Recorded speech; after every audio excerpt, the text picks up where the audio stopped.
नमस्कार, प्रणाम, हर हर महादेव। मैं रूबी कुमारी, आप सभी को मैं अपने चैनल पर स्वागत करती हूँ। आप सभी को मेरा प्रणाम। आप सभी लोग अगर मेरे चैनल पर नए हो तो प्लीज़ मेरे चैनल को सब्सक्राइब कर दीजिएगा। आप सभी के बीच में एक हनुमान जी की भजन लेकर आई हूँ। आप सभी को मंगलवार का दिन है। आप सभी को मेरा भजन कैसा लगा प्लीज़ लाइक एवं शेयर कर दीजिएगा। अगर अच्छा लगा मेरा भजन तो, अगर कुछ गलती हो तो प्लीज़ आप लोग माफ़ कर दीजिएगा मुझे।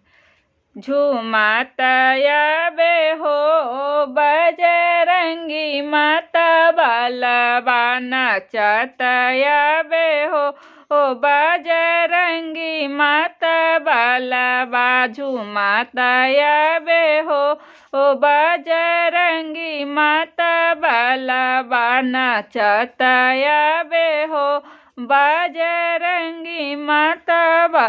कौने कंधे राम शोभे कौने कंधे लक्ष्मण, कौने कंधे राम शोभे कौने कंधे लक्ष्मण। कहाँ में शोभे हो उनकर तुलसी के माल बा, कहाँ में शोभे हो उनकर तुलसी के माल।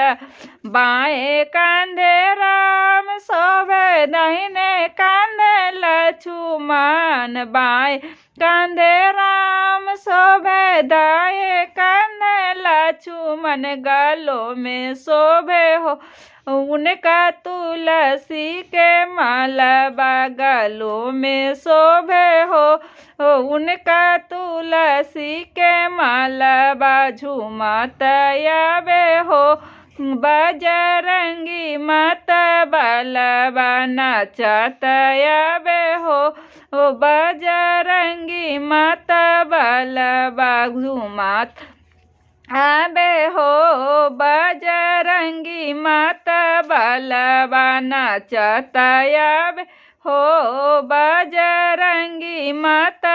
कौने हाथ गदा शोभे कौने हाथ पर्वत बा, कौने हाथ गदा शोभे कौने हाथ पर्वत बा। कहाँ में शोभे हो उनकर लाल नगौटबा, कहाँ में शोभे हो उनकर लाल नगौटबा। कहाँ में शोभे हो उनकर लाल नगौटबा। झूमता बे हो बजरंगी माला बालबा नचता बे हो बजरंगी। दाएं हाथ गदा शोभे बाएं हाथ पर्वत बा, दाएं हाथ गदा शोभे बाएं हाथ पर्वत बा। डारों में शोभे हो उनकर लाल नगौटबा, कमर में शोभे हो उनकर लाल नगौटबा। झूमता बे हो बजरंगी माता बालबा नचता बे हो बजरंगी माता बालबा। के कर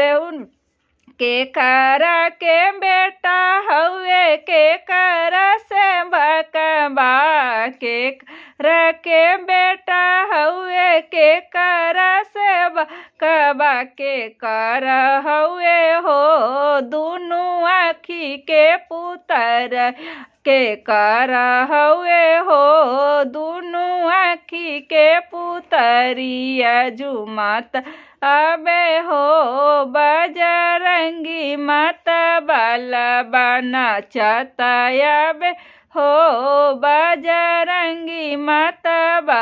अंजनी के बेटा हवे राम के सेवक बा, अंजनी के बेटा हुए राम के सेवक बा। सीता जी के हुए हो दोनों आँखी के पुतरिया, सीता के हुए हो दोनों आँखी के पुतरिया। झूमता बे हो बजरंगी माता बालबा नचता बे हो ओ बजरंगी मतबलबा गावत आवे हो, बजरंगी मतबलबा।